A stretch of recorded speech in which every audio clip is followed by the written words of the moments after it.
Salam sejahtera, anda sedang menyaksikan Pantau Belanjawan bersama saya Nina Rosman dan tumpuan pada episod kali ini kita nak sekali lagi beri tumpuan kepada tarif di mana pengumuman pemotongan mendadak tarif de minimis ke atas pasaran dari China daripada 120% kepada 54% menandakan perubahan ketara dalam ketegangan perdagangan antara Amerika Syarikat dan China. Langkah ini yang berkuat kuasa pada 14 Mei dilihat sebagai gencatan sementara. Namun persoalan utama yang timbul, adakah ini permulaan kepada pemulihan hubungan dagang atau sekadar rehat taktikal semata-mata? Dengan itu kita mempersilakan tetamu yang sudah bersedia dalam talian untuk mengulas lebih lanjut adalah Dr. Firdausi Sufian, merupakan Ketua Pegawai Eksekutif Invest Sabah Berhad. Saya nak ucapkan terima kasih Dr. kerana sudi meluangkan masa bersama kami, sudah lama tidak bersua bersama. Pertama sekali kita nak melihat daripada langkah ini, terutamanya impak secara langsung kepada e-dagang China.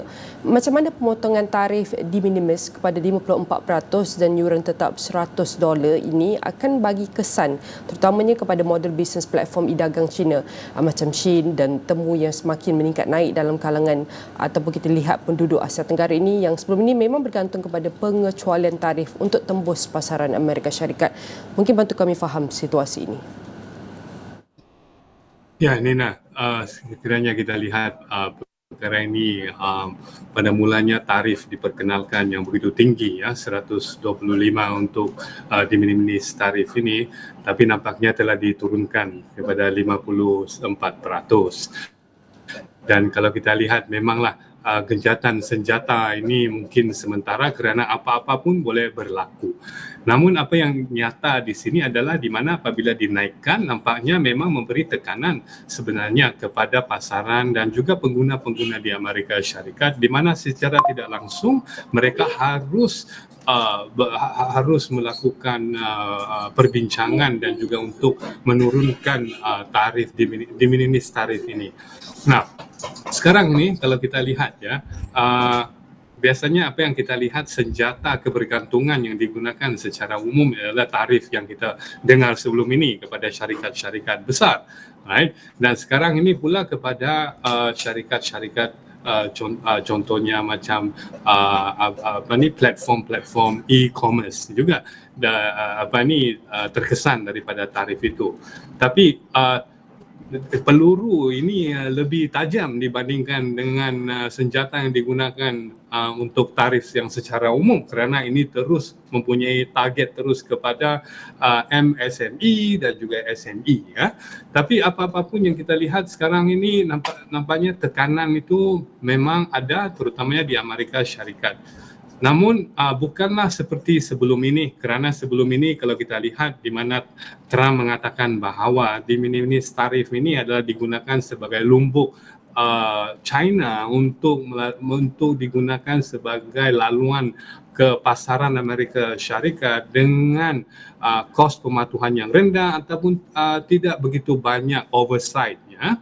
Tapi memandangkan sebab kalau kita lihat ya, China, ekspor China, barangan-barangan e-commerce ataupun digital platform ini atau lebih dikenali contohnya direct to consumer macam Shein atau Temu itu, alright, kalau kita lihat itu sebanyak berapa? 240 bilion, amat besar, ya. $240 bilion itu memang cukup besar lah. Sikit lagi sama dengan KDNK Malaysia. Jadi kalau kita lihat sekarang pun memang sudah turun, tapi hanya 54% sahaja. Tapi saya rasa ini kita tidak tahu apa yang akan berlaku lagi, mungkin akan turun selepas ini. Tapi apa-apa pun yang penting sekarang yang kita tahu bahawa e-commerce ini ataupun digital platform ini memberi tekanan kepada pengguna-pengguna di Amerika Syarikat, sebab kita bayangkan ya, di Amazon marketplace ataupun e-commerce di Amerika Syarikat itu kebanyakan barangan-barangan itu adalah dikuasai oleh China, dekat 60%. Kalau kita lihat dengan data yang ada di sini ini. So maksudnya kalau kalau dikenakan 125% ya, dengan jumlah 240 bilion, maksudnya tarif secara keseluruhan itu mungkin lebih daripada 400 bilion, dan ini memberi tekanan harga kepada barangan-barangan contohnya daripada Shein ataupun Temu. Sebab inilah barangan-barangan sebenarnya yang mendorong dan memberi merangsang ekonomi sebenarnya daripada China, dan juga pembeli-pembeli yang boleh membeli dengan harga yang lebih murah dibandingkan dengan mungkin barangan-barangan yang daripada Amerika Syarikat. Right? Sebenarnya kalau kita lihat ya secara umum, impak de minimis tarif ini sebenarnya adalah untuk membantu ekonomi mikro dan juga agar dapat bersaing secara adil di pentas global. Tapi dengan adanya tarif ini saya rasa memang tidak adil lah secara umum, sebab pada mulanya pun sebenarnya tidak apa-apa pun yang menggugat ataupun sebenarnya ataupun mengancam ekonomi Amerika Syarikat, tetapi digunakan sebagai alasan kerana itu adalah lumbuk untuk barangan-barangan China masuk ke Amerika Syarikat untuk ke pasaran Amerika. Jadi sekarang ini kalau kita lihat pun walaupun dengan 54% ya, harga barang pun telah meningkat dekat 51%. So maksudnya masih harga itu meningkat. Dan kalau kita tengok pun e-commerce CPI, indeks harga pengguna, memang kalau kita lihat sebelum ni apabila Trump mengumumkan tarif itu, kita nampak ada peningkatan kerana sentimen pengguna-pengguna tu tahu bahawa harga akan menjadi mahal, mereka membelilah dengan membeli sebelum tarif ini kena impose ya. Tapi sekarang tarif pula turun. Tapi tarif itu 54%. Bagi saya masih juga tinggi, sebab sebelum ini tidak sampai pun, sebab mana-mana harga barang yang kurang daripada 800 US dollar itu tidak dikenakan tarif. Jadi apa-apa pun apa yang kita lihat sekarang ini dengan tarif yang diperkenalkan, memang kita tahu kebergantungan Amerika Syarikat itu dengan China amat penting, dan dengan tarif yang ada ini nampaknya penurunan tarif itu telah berpihak kepada China. Jadi kalau kita melihat kepada keadaan ini, seperti yang Dr. Firdausi kongsikan, bercakap mengenai tarif, iaitu tarif de minimis, secara khususnya ia adalah lebih tajam daripada tarif asas kerana ia memberi kesan langsung ataupun kesan terus kepada SME, PMKS. Namun kita tahu impak de minimis adalah untuk bantu ekonomi mikro agar mereka dapat bersaing secara adil di peringkat global. Namun kita juga harus melihat kepada realiti di mana 60% e-dagang yang di Amerika Syarikat dikuasai oleh China, dan ini adalah situasi sebenar ataupun realiti kalau kita bercakap mengenai bagaimanakah perdagangan China antara Amerika Syarikat dan daripada struktur tarif ini. Jadi ini kalau kita lihat daripada usaha ini, Dr. Firdausi kata ini akan berpihak kepada China. Jadi kalau berpihak pada China, adakah China akan ubahkan lagi strategi ekspornya ke Amerika Syarikat setelah pengurangan tarif ini, dan bagaimana untuk kita jangkakan Beijing akan laksanakan sesuatu tindakan untuk menyesuaikan lagi dasar perdagangan mereka bagi kurangkan impak yuran tetap sebanyak $100 seperti kerana apa yang Dr. Firdausi kongsikan, 50% ni walaupun dikurangkan namun ia adalah pada kadar yang sangat tinggi. Ya. Kalau kita lihatlah contoh, kalau market itu adalah 240 bilion ya, dengan 54 bilion itu lebih daripada 369 bilion, so maksudnya masih juga tinggi. Jadi pada hemat saya, kalau kita bercerita tentang tarif ini, sebab banyak stop and start ataupun U-turn daripada Donald Trump itu pada mula asalnya yang begitu tinggi kan, kita bermula sehinggalah 145%, dan sekarang pula kalau kita tengok secara umum tarif yang diturunkan sekarang ini bukan yang de minimis ini telah turun kepada 30% dan juga 10%, balik kepada asal ya. Tapi apa-apa pun seperti mana yang Nina katakan tadi ya, gencatan senjata ni dalam perdagangan ini mungkin bersifat sementara dan kita tidak tahu apa yang akan berlaku, kerana dengan sifat Trump itu yang amat eksentrik dan juga luar biasa sedikit itu, kita tidak tahu apa yang akan berlaku. Jadi bagi saya, bila kita lihat ada penurunan tarif, maksudnya bola itu berada di gelanggang China dan juga mana-mana rantaian yang bergantung dengan China itu. Namun kita tidak dapat nafikan bahawa Amerika Syarikat ini juga tetap pasaran yang cukup besar. Dengan KDNK 30 triliun sudah tentu dunia bergantung dengan dia, dia pun bergantung dengan dunia. Tapi yang kita kena faham bahawa Amerika Syarikat tidak lagi boleh bersikap seperti pada 1980-an ataupun pada 70-an ke ataupun 60-an, di mana ekonomi itu dikuasai oleh Amerika Syarikat. Dengan adanya hyper globalization ya sekarang ini, di mana kebergantungan itu amat luas dan China sebagai manufacturing powerhouse itu jadi bukan leverage of power, kuasa dalam genjata dalam menggunakan senjata ini menggunakan senjata dalam kebergantungan perdagangan itu bukan lagi, tidak bolehlah seperti 80-an 70-an ya. Jadi sudah tentu dengan adanya berlakunya episod yang begini, di mana suddenly ada tarif yang begitu tinggi, sudah tentu strategi China itu sebelum ini pun kalau kita lihat pun sudah mulanya meneroka ataupun diversify market mereka kepada Asia Tenggara, kepada Latin Amerika, kepada negara-negara lain. Sebab kita tahu kalau bergantung hanya kepada Amerika Syarikat saja, terutamanya dalam masa 5 tahun ini, kita tidak dapat jangkakan apa yang akan berlaku. Jangankan 5 tahun ya, mungkin dalam 30 hari, walaupun kita ada post 90 hari for now, tapi kita tidak tahu apa yang akan berlaku selepas itu.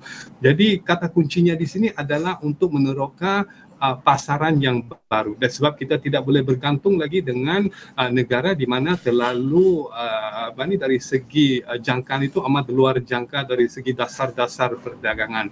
Jadi ini yang kita harus fokus, diversification. Bukan sahaja China pada khususnya, termasuklah Asia Tenggara juga, sebab kita secara tidak langsung pun ada berkait dapat dengan secara langsung dan tidak langsung dalam rantaian pengeluaran dengan China.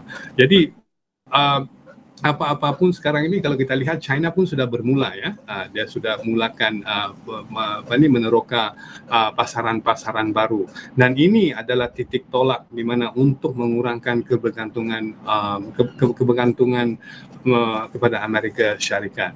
Jadi saya ingin kongsi sedikit berkait dengan tarif ini ya. Dulu ya pada 1980-an apabila Presiden Reagan menetapkan 100% tarif kepada Jepun ya.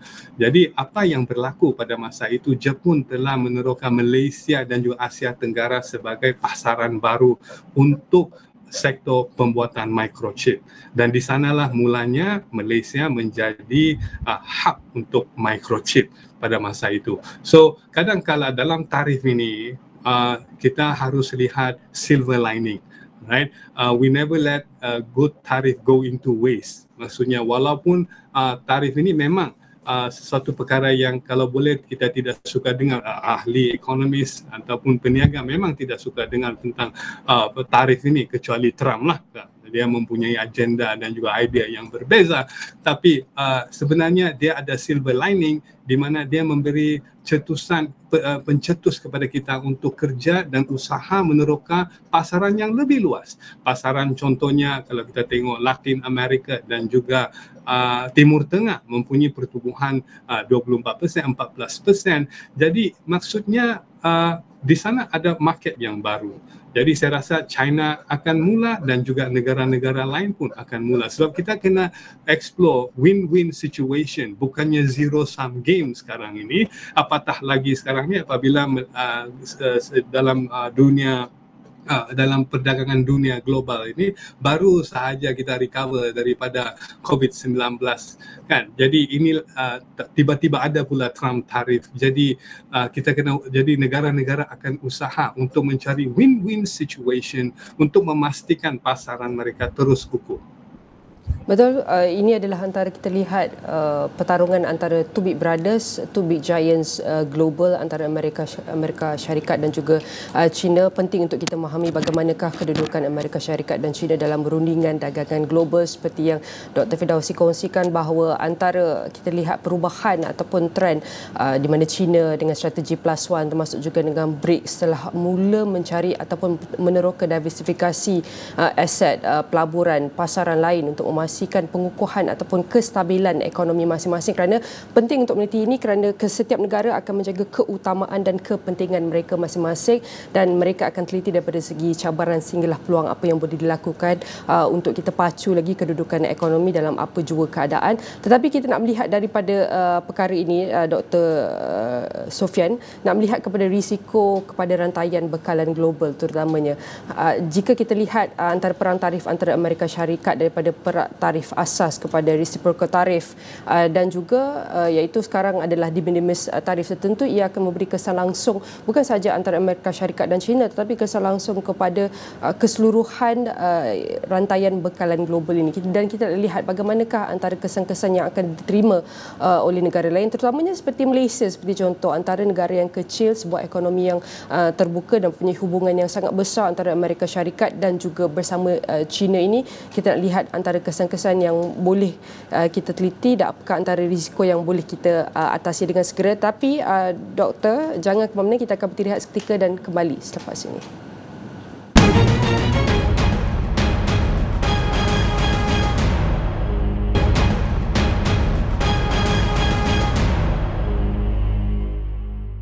Baik, bertemu kembali dalam Pantau Belanjawan dan kita masih lagi bersama tetamu kita yang masih setia bersama kami dalam talian adalah Dr. Firdausi Sofian, merupakan Ketua Pegawai Eksekutif Invest Sabah Berhad.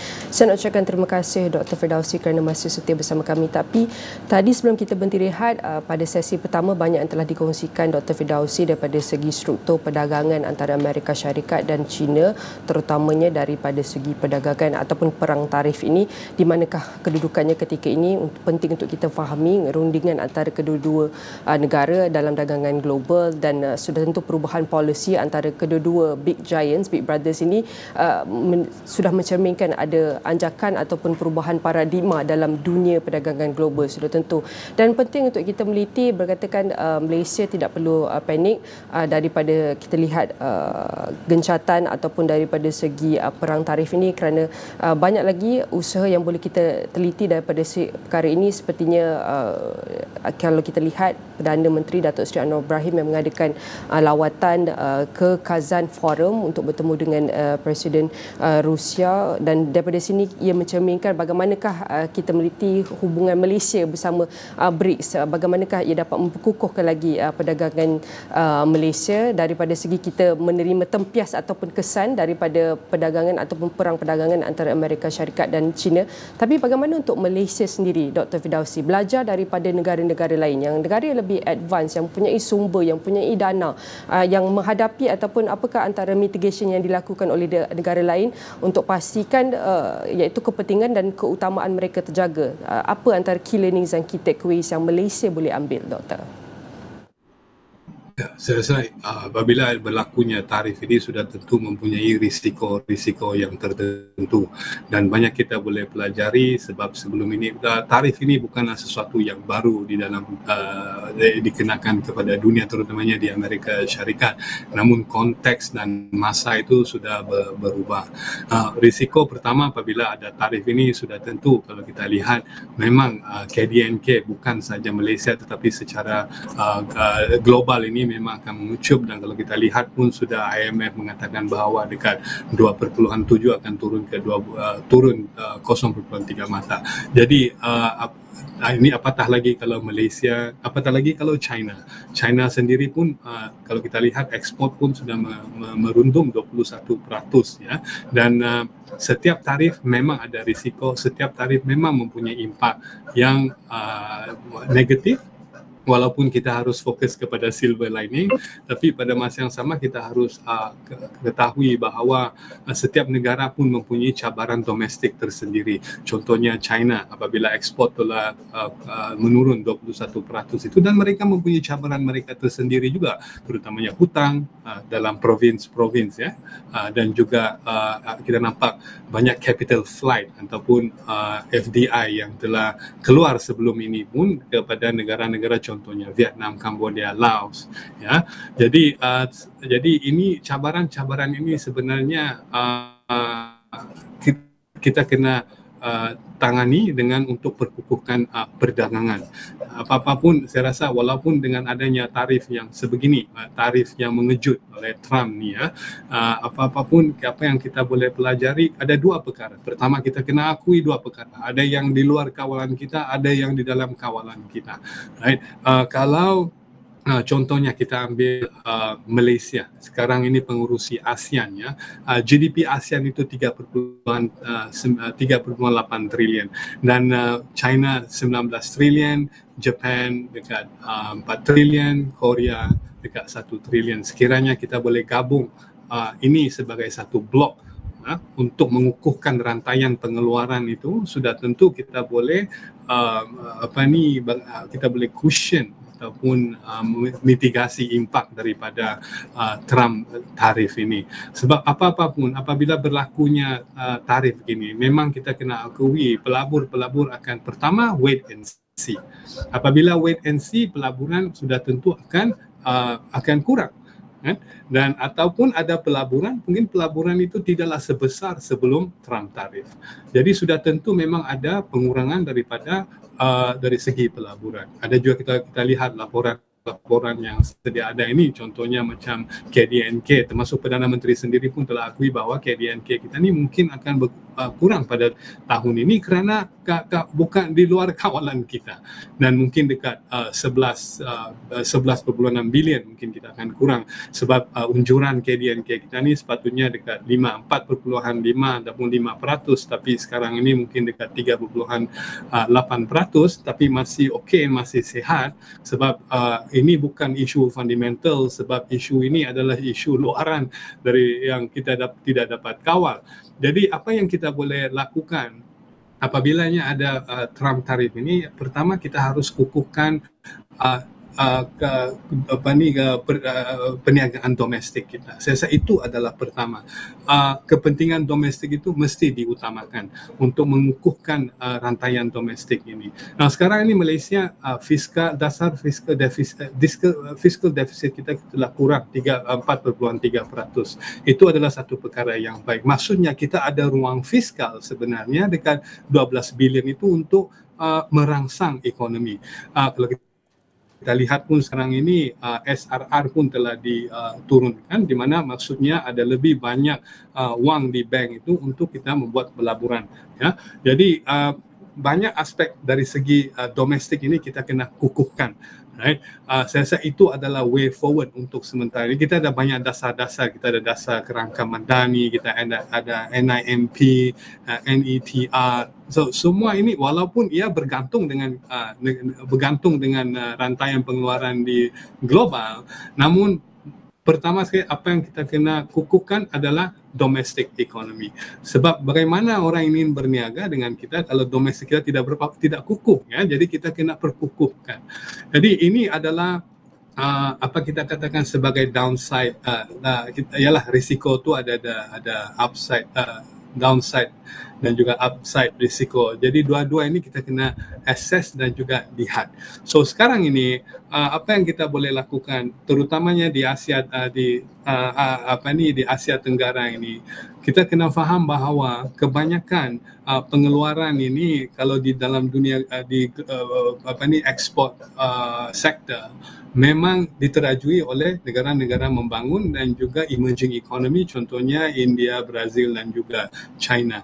45%. Maksudnya negara-negara ini sekiranya mereka boleh mengukuhkan rantaian di kalangan mereka dahulu, ini akan memberi sedikit sebanyak nafas baru dan juga we push the economic horizon further agar tidak kena impak yang begitu tajam lah, dengan senjata peluru yang begitu tajam daripada Trump tarif itu. Namun kita kena akui memang akan memberi impak, tapi pada masa yang sama kita kena tahu bagaimana untuk navigate dalam Trump tarif ini. Baik, itu adalah perkongsian yang cukup menarik sudah tentu. Dr. Sifan, realitinya apa yang telah dikongsikan oleh Dr. Firdausi tadi mengatakan bahawa perang tarif ini antara perang Amerika Syarikat dan China, walaupun ia berada di luar kawalan kita, namun penting untuk kita kenal pasti apakah antara perkara yang boleh kita lakukan daripada segi yang telah dikongsikan oleh Dr. Firdausi sendiri adalah untuk kukuhkan lagi perniagaan domestik. Bagaimana untuk kita menjaga kepentingan domestik ini agar rantaian domestik ataupun di peringkat tempatan ini dapat dipertingkatkan. Dan apabila kita cakap internal itu sudah kukuh, maka sebuah ekonomi atau sebuah negara itu mampu menghadapi apa jua segala senjata tajam seperti tarif itu sendiri. Dan sekali lagi saya nak ucapkan terima kasih kepada Dr. Firdausi Sufyan, merupakan Ketua Pegawai Eksekutif Invest Sabah Berhad, kerana berkongsi apakah antara, kalau kita lihat menilai daripada segi pengurangan atau pemotongan tarif di minimis Amerika Syarikat terhadap China, dan apakah antara impak-impak kepada pasaran e-dagang dan terutamanya sehinggalah ke peringkat global. Penting untuk kita meneliti perkara ini. Dan sudah tentu sekiranya anda terlepas perkongsian yang cukup menarik ini, anda boleh dapatkannya di ashrawani.com dan di semua platform digital Ashrawani. Sekian saja perkongsian pada kali ini. Saya Nina Rozman. Salam hormat. Kita jumpa lagi.